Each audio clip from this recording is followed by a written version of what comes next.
जैसा कि आप जानते हैं कि हमारे आज के इस एपिसोड में हम चर्चा कर रहे हैं गट हेल्थ के ऊपर। गट हेल्थ को हेल्दी रखना क्यों ज़रूरी है, उसको आप कैसे हेल्दी रख सकते हैं, आज इन सभी विषयों पर हम बात कर रहे हैं, जिसके लिए हमारे साथ मौजूद हैं डॉक्टर वृषाली पवार। मैम, चर्चा को अब आगे बढ़ाते हैं। तो जैसे कि अभी हमने पूरा डिटेल इन्फॉर्मेशन आपसे प्राप्त की कि गट हेल्थ होता क्या है, उसको हेल्दी रखना क्यों ज़रूरी है। तो मेरा इससे ही जुड़ा हुआ एक और सवाल है कि जब हम गट हेल्थ की बात करते हैं तो अगर किसी व्यक्ति को अपना गट हेल्थ अच्छा रखना है तो उसके लिए ऐसे कौन से डूज और डोंट्स हैं जिनका ध्यान रखना बहुत ज़रूरी है। ओके, तो ये बहुत इंपॉर्टेंट क्वेश्चन आपने पूछा है वर्षा। तो हम शुरुआत करेंगे डोंट से। जी, ओके। तो सबसे इम्पोर्टेंट चीज़ होती है आयुर्वेद, इसमें ऐसे वर्णन आता है कि अगर आप अध्यशन कर रहे हैं, अध्यशन माने क्या, तो आपको भूख नहीं है और फिर भी अगर आप खा रहे हैं, जैसे डिनर हो गया या आप मूवी देख रहे हैं, क्रेविंग्स हो रहे हैं, हाँ, और आपने चिप्स का पैकेट ले लिया, पॉपकॉर्न खाना है, मूवी तो पॉपकॉर्न इज एन इक्वेशन। तो अगर आप ऐसे कर रहे हैं, इसको अध्यशन कहते हैं। तो आपका पहले खाया हुआ जो फूड है उसका डाइजेशन ही नहीं हुआ है और आप एक्स्ट्रा लोड दे रहे हैं आपकी अग्नि के ऊपर, तो ये एक डोंट्स है। सेकेंड इम्पोर्टेंट है विषम आसन, जैसे कि आपके मील्स में बहुत ज्यादा गैप होना या बिल्कुल भी गैप नहीं होना। आपने सुबह 9 बजे ब्रेकफास्ट किया है और आप रात को 9 बजे ही डिनर कर रहे हैं, बीच में आप खा ही नहीं रहे, तो इट्स एन इंडिकेशन। अगर आपको भूख नहीं लग रही है तो ये भी साइन है कि आपकी गट हेल्थ पुअर है, तो ऐसे नहीं करना है आपको। तो विषम आसन या फिर बहुत जल्दी खाना, आपने 9 बजे ब्रेकफास्ट किया और आप तुरंत 11 बजे कुछ खा रहे हैं, तो ये भी आपको दो चीजें हैं जो आपको नहीं करनी है। तीसरी है कि लेट नाइट हैवी डिनर्स, जैसे कि रात को मैं एक एग्जांपल दूंगी कि नॉनवेज जो होता है दैट्स एन एनिमल प्रोटीन। तो एनिमल प्रोटीन वैसे ही आप देखोगे तो हैवी होता है डाइजेशन के लिए। अगर आप इसको डिनर टाइम पे खा रहे हैं तो ये आपकी अग्नि को डिस्टर्ब करने वाला है, आपके डाइजेशन को स्लो करने वाला है। तो prefer having it in the for your lunch, तो आप ये कर सकते हैं। या फिर आपने हैवी चीजें जैसे कि बर्गर्स है, पिज्जाज है, चीज वाली बहुत चीजें हैं, अगर वो आप रात में खा रहे हैं तो वो भी आपकी गट हेल्थ डिस्टर्ब कर सकती है। और सबसे इम्पोर्टेंट चीज ये यूनिक आयुर्वेद बताता है कि एक्सेसिव पानी पीना, ये एक जनरलाइज नोशन बन गया है कि आपको बहुत पानी पीना चाहिए, बट आपकी पानी का भी एक अलग डाइजेशन होता है। देखिए आपकी और मेरी पानी की रिक्वायरमेंट अलग हो सकती है। अगर आप बहुत ज़्यादा फिजिकल एक्टिविटी कर रहे हैं, आप धूप में काम कर रहे हैं, तो आपका स्वेट ज़्यादा निकलेगा जिसकी वजह से आपको प्यास ज़्यादा लगेगी। लेकिन अगर आप ऑफिस में बैठे हैं जहाँ एसी है, आपको प्यास शायद कम लगेगी, तो आपकी पानी की रिक्वायरमेंट कम हो जाएगी। सीजन के अकॉर्डिंगली होता है, आपकी लाइफस्टाइल कैसी है उसके अकॉर्डिंगली ये होता है। तो अगर आप बहुत ज़्यादा पानी पी रहे हैं, एक्सेसिव वाटर इज ऑल्सो, ये भी एक कारण हो सकता है, तो ये भी आपको नहीं करना है। और अगर हम डूज की बात करें तो क्या चीज़ें करनी चाहिए, तो इसको बहुत सिंप्लीफाइड वे में मैं आपको बताना चाहूँगी कि आयुर्वेद इसमें वापस बताते हैं कि माइंडफुल ईटिंग। तो आपको माइंडफुल अबाउट दो चीज़ें, एक तो है कि आपके इमोशंस क्या है जब आप खाना खा रहे हो। तो इसमें कहा जाता है कि भय, क्रोध, शोक और दुख, ये चार इमोशंस के साथ अगर आप खाना खा रहे हैं तो आप कितना भी हेल्दी खा रहे हैं, आपकी बॉडी को नहीं लगेगा, तो it's not your body is not going to digest, ये डाइजेस्ट ही नहीं होगा। और ये हमारे ट्रेडिशन भी है ना, हम खाने से पहले एक प्रार्थना कहते हैं जिसकी वजह से पॉजिटिव इमोशंस इन्वोक होते हैं, और हमारे फूड के साथ जो कनेक्टिविटी है वो इमोशनल ग्राउंड्स पे होती है, ना कि टेक्निकल की टीवी लगाया है और हम खाना खा रहे हैं तो there is no emotions, right. तो माइंडफुल कि आपके इमोशंस क्या है, एंड सेकंड इज माइंडफुल आप क्या खा रहे हो, उसकी क्वांटिटी कितनी है। तो 70 to 80% आपकी भूख जितनी है उतना ही आपने खाना चाहिए, लंच हो, डिनर हो, ब्रेकफास्ट हो। 30% शुड बी वेकेंट आपके दोषास को काम करने के लिए। आप कैसा खाना खा रहे हो, मतलब जंक है या घर का ताज़ा खाना खा रहे हो, फ्रोजन फूड है। तो क्वांटिटी, क्वालिटी, ये चीज़ें फ्रेशली प्रिपेयर्ड है नहीं है, तो ये भी आपको डूज में देखना है। तो ये बहुत छोटी चीज़ें हैं, इसके लिए आपको बहुत कुछ कॉम्प्लिकेटेड नहीं है, बट सिर्फ ध्यान रखना है कि माइंडफुल है आप इन चीज़ों के लिए कि आपकी क्वांटिटी क्या है, कैसी है। मतलब आप क्या खा रहे हो आपको पता होना चाहिए, और कितना खा रहे हो वो भी पता होना चाहिए। सो मैम, एक और मेरा सवाल था, जैसे आपने बात की कि आप गैप इतना भी नहीं होना चाहिए कि आप 12 आवर्स के बाद खा रहे हो, आपने सुबह खाया आप सीधे रात को खा रहे हो। तो क्या मैम डिटॉक्सिफिकेशन का कोई रोल आता है जब हम गट हेल्थ की बात करते हैं? यस, अगेन इसमें हम कोई जनरलाइज्ड चीज़ नहीं रेकमेंड करते हैं। आपको कोई भी कंडीशन है, आपकी गट हेल्थ ठीक नहीं है, या फॉर एग्जांपल आपको स्किन कंडीशन है जैसे एक्जिमा है, तो आपको पता होना चाहिए कि उसका कारण क्या है, क्यों आपको वो हुआ है। तो जिसको हम निदान परिवर्जन कहते हैं, जैसे कि कुछ खाने में आपके आ रहा है, खट्टी चीजें हैं या फिर इन्फ्लेमेटरी फूड है जो ये स्किन कंडीशंस को अगर ट्रिगर कर रही है, तो इसको जब तक हम बंद नहीं करेंगे और ऊपर से सिर्फ कोई मेडिसिन ले या कुछ डाइट करे जो वो करेक्ट नहीं कर रहे, तो ये सिर्फ टेम्परेरी फिक्सेस होते हैं। ओके। तो निदान परिवर्जन ये आयुर्वेद में बताया गया है जो करना बहुत इम्पोर्टेंट होता है।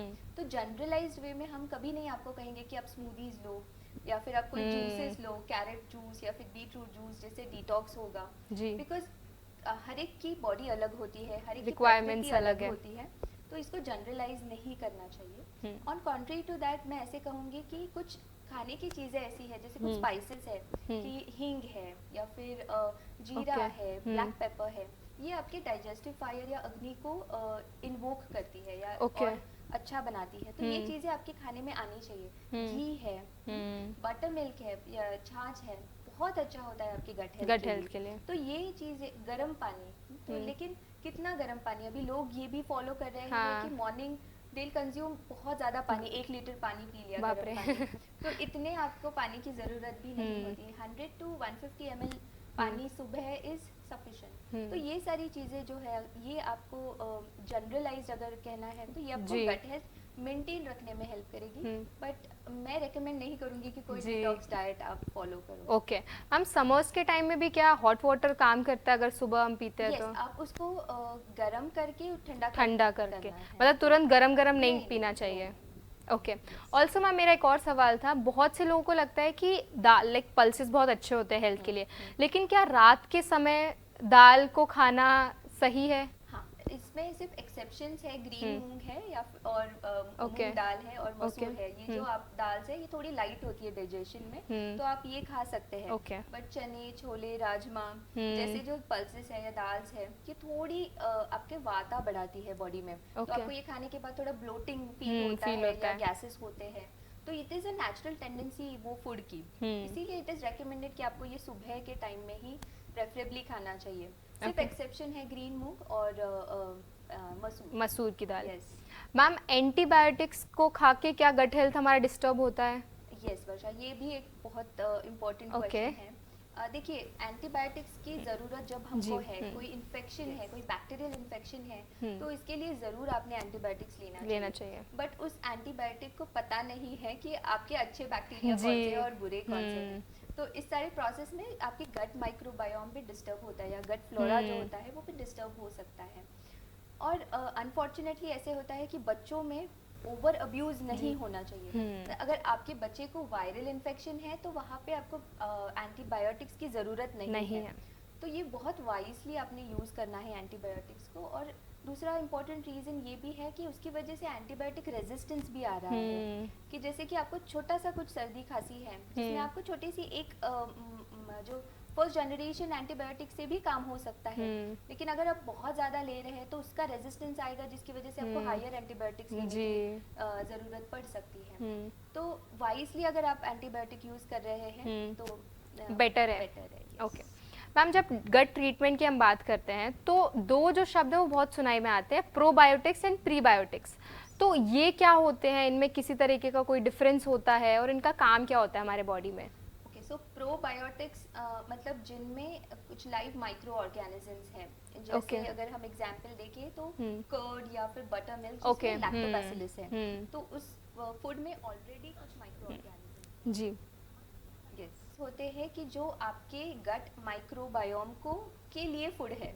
तो उनको हेल्दी रखने के लिए जो फूड कहते हैं उनको प्रीबायोटिक्स कहा जाता है। तो उनका काम होता है कि आपका जो गट हेल्थ है वो फ्लोरा जो है वो मेंटेन रखना, इसीलिए इट इज़ रेकमेंडेड कि आपको छाछ जो है वो आपके डाइट में आप लीजिए, जिससे आपकी गट माइक्रोबायोम जो है वो हेल्दी रहे।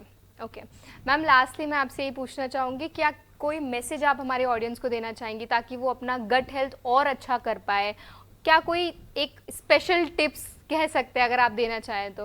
यस वर्षा, तो मैं सबसे इम्पोर्टेंट चीज़ आपको ये बताना चाहूँगी कि जो मार्केट में अवेलेबल प्रोडक्ट्स हैं गट हेल्थ को ठीक करने के लिए, कोई भी हो, त्रिफला पाउडर कोई आपको बता रहा है कि आप ये लीजिए इससे आपकी गट हेल्थ ठीक हो, तो प्लीज़ ऐसे मत कीजिए। कोई एक्सपेंसिव प्रोडक्ट्स के पीछे नहीं जाना है आपको। बहुत छोटी चीज़ें हैं, जैसे मैंने आपको बताया कि आप कब खा रहे हो, कैसे खा रहे हो, how, what and when you are eating, इसके ऊपर भी अगर आप काम करोगे, जैसे कि आपको भूख है तब आप खा रहे हैं क्या, आप 70 to 80% ही खा रहे हैं या नहीं, तो ये छोटी, आप माइंडफुल है आपके इमोशंस के लिए कि पॉजिटिव इमोशंस है या नहीं, तो ये छोटी छोटी चीज़ें जो है ये बहुत मैटर करेगी।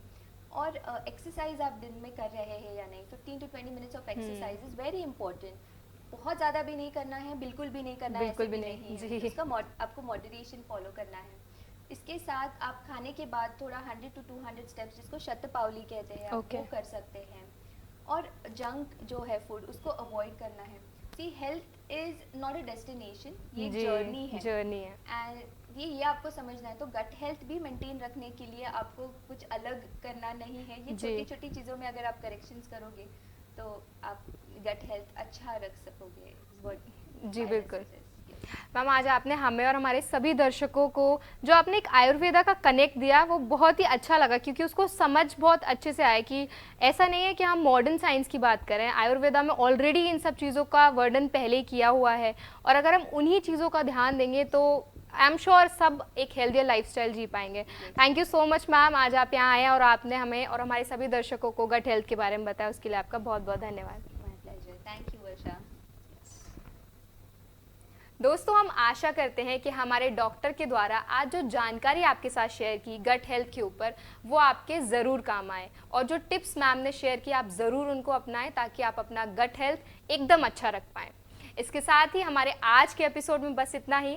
हम आपको फिर मिलेंगे हमारे अगले एपिसोड में एक नए विषय के साथ। तब तक के लिए अपना ख्याल रखिए, स्वस्थ रहिए और हमसे जुड़े रहिए BVG TV पर। धन्यवाद।